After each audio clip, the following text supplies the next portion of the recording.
Sir बताएं क्या नाम है? मेरा नाम कौशल कुमार हुआ। मैं यहाँ रेलवे में लोको पायलट हूँ। और जैसा कि हमारे साथी अभी ने आप लोगों को बताया कि छठ पर्व के बारे में, तो सबसे पहले मैं यहाँ अपने सभी साथियों को, जब हमारे आस-पास के अगल-बगल के, जैसे कि हमारा सटा हुआ यहाँ आर्मी कॉलोनी आर्मी है, बहुत बड़ा संस्थान, वहाँ से ही बहुत सारे साथी आए हैं हमारे पास। तो छठ के बारे में तो जितना भी कहा जाए कम ही है। और जहाँ तक हम कह सकते हैं कि छठ का प्रयोग, जैसे कहें कि हमारे साथी बताएँगे क्यों किया जाता है, इसमें बहुत सारी मान्यताएँ हैं, कई कथाएँ हैं इसके बारे में। एक है कि जब एक महाभारत का ही प्रसंग आता है इसमें, कि जब महाभारत का युद्ध चल रहा था तो उस समय जो द्रौपदी थी, उस समय छठ का व्रत की थी। सूर्य की पूजा की जाती है स्पेशली, जो सूर्य का पूजा करने के लिए है कि लोग, जो 4 दिवसीय पर्व है आज जो आज से शुरू हो रहा है, नहाए खाए के साथ खरना, फिर साँझ वाला अर्घ, फिर सवेरे वाला अर्घ। तो 4 दिवसीय पर्व जो है वो आज से शुरू हो गया है। महाभारत काल में भी इसका वर्णन है और कई कथाएँ इसके बारे में। अब कुछ कथाएँ तो मुझे याद भी नहीं है, भूल चुका हूँ मैं फ़िलहाल। लेकिन मेनली रूप से यह जो है सूर्य का पूजा किया जाता है इसमें। वो का जो हम जानते हैं कि सूर्य जो हम लोगों को प्रतिदिन प्रकाश देते हैं, शक्ति प्रदान करते हैं, उसके माध्यम से तो हमारा रहता है कि उनको भी हम लोग पूजा के तौर पर एज ए देवता तो करते ही करते हैं, उनको हम एक धन्यवाद ज्ञापन करें कि आप हमें रोज़ दिन ऐसे ही हमें शक्ति प्रदान करते रहें। शाम का अर्घ भी, कि शाम का अर्घ का जो पूजा इसलिए किया जाता है कि आपने जो दिन भर हमें ऊर्जा दिया है, इसके लिए हम आपका आज शाम को धन्यवाद करते हैं। और फिर सुबह फिर रख दिया जाता है कि फिर इसी तरह से लगातार जो है हमारे बीच में जीवन में उदार ऊर्जा प्रदान करते रहें आप। तो मेनली रूप से समझिए सूर्य का पर्व है। और ये स्पेशली जो कहा जाता है कि यह मुख्य रूप से बिहार का पर्व है। तो आज जानते ही हैं कि जैसे कि बिहारवासी पूरे देश में जहाँ जहाँ भी रहते हैं, वह संभव नहीं हो पाता है कि अपने मूल निवास स्थान पर जा सकें, तो वो जहाँ भी रहते हैं वहाँ कुछ न कुछ आप जहाँ भी देखेंगे, पूरे देश में देखेंगे एक छठ का माहौल कायम हो जाता है।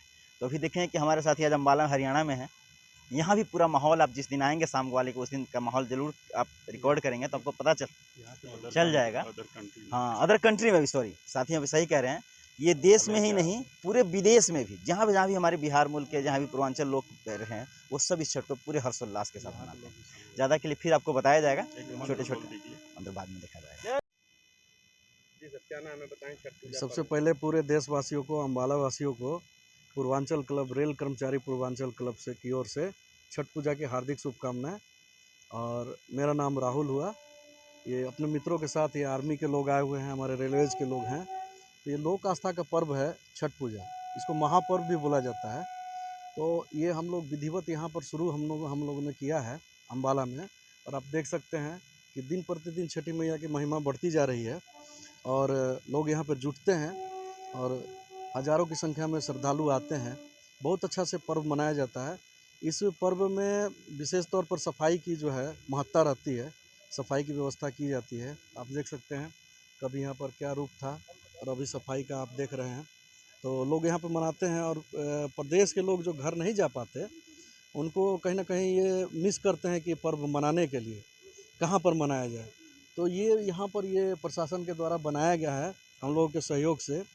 तो यहाँ पर लोग जुटते हैं और इस पर्व को मनाते हैं। ये पर्व जो चलता है, ये आज से इसकी शुरुआत हो गई है।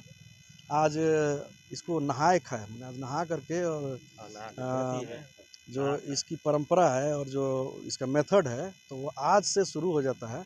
आज पहला दिन है नहाए खाए। इसमें घिया, यहाँ घिया लोग बोलते हैं, हमारे यहाँ लौकी बोलते हैं। और चने के दाल के साथ उसकी सब्जी बनती है। चावल खा के लोग व्रती जो है जो अनुष्ठान अपना शुरू करते हैं। और जहाँ पर गंगा जी उपलब्ध हैं या कोई नदी या सरोवर उपलब्ध है, वहाँ पर स्नान करते हैं।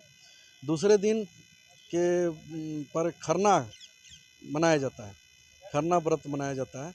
उसमें आम की लकड़ी विशेष तौर पर जला करके उस पर जो है कि गुड़ का खीर बनाया जाता है और रोटी, शुद्ध तरीके से जो व्रती होते हैं वही बनाते हैं।